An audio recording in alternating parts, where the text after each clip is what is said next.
Yun, good day yan. Bali, nandito tayo ngayon sa may Commonwealth, Quezon City. And bali, may gagawin tayo dito ang Easy Ride 150 Fi. Bali, gagawin natin dito, i-upgrade natin to ng 175cc. Bali, papalitan natin to ng block injector. Tapos, palit valve seal na rin. Total, nakabaklas na rin. Tapos, sector refresh na rin natin yung makina. Pagpunta natin dito kay sir, kanina nung sinundo tayo dun ni sir, napansin ko dito sa motor niya, namamatay-matay. Kaya ang sabi ni sir, bigla na lang daw naging palyado. Ayun, tapos may check engine pa. Ayun.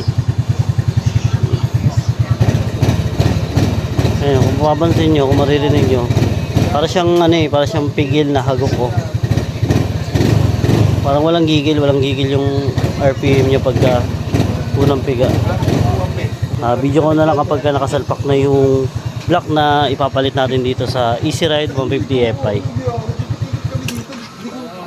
At ayun, nasalpak na nga natin ang kanyang cylinder block. And bali, narinisan na rin natin yung iba pang mga maliliit na pyesa. Yan, katulad ng mga cams, yan, mga laman loob. Then, refresh na rin natin, nahasal na natin yung barbell at malinis na yung head. At syempre, bago natin isalpak yung head, kailangan is naka-timing ang ating magneto. Yan.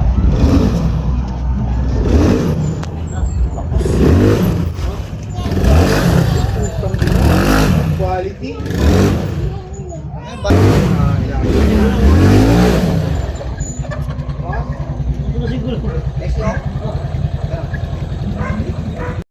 So yun, natapos na natin gawin tong Easy Ride 150 Fi ni sir. Yan, bali ang ginawa nga pala natin dito is pinalitan natin to ng 61 na block at piston. Tapos may ginalaw lang tayo konti sa kanyang head.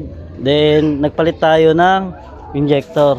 Yan. Dapat kanina pa kami tapos dito, kaso nga nung pagka-paandar namin, okay naman, gumagana naman na siya ng maayos, pero may check engine siya lumalabas. Kaya ang ginawa namin, nagpalalamove pa kami muna ng diagnostic tools para makita natin kung ano ba yung problema para hindi tayo nanghuhula. Yan. Bali, nakita namin problema itong kanyang TPS tsaka yung auto sensor. Pero ang ginawa natin, sinubukan muna natin i-reset kasi baka yun yung mga previous na fault code na itong motor na to. Ayan, pagka erase naman natin, tinesting natin, niroad test natin, hindi naman na bumalik yung fault code. Ngayon, na-testing na to ng mga kaibigan ni sir at pati ni sir. Ngayon, tatanungin na lang natin si sir kung ano bang pinagbago ng takbo niya noon at sa takbo niya ngayon. Sir, ano pangalan niya, sir? Arnildo Reforzado. Ayun, ayan si sir, sir yung may-ari ng motor. Yan. Sir, kamusta pala yung yung performance nitong motor nyo? Hindi, ano yung dating performance ng motor nyo bago natin gawin at ano yung mga pinagbago niya mula nung nagawa? Yun. Bago pa siya magawa, medyo malata, tas maraming error. Pero yung nagawa na, makikita mo talaga yung resulta, sobrang lakas. Ako na magsasabi kasi nagre-rides ako . Quality yung gawa, tol. Magpagawa na kayo lahat. Yun. Thank you, sir.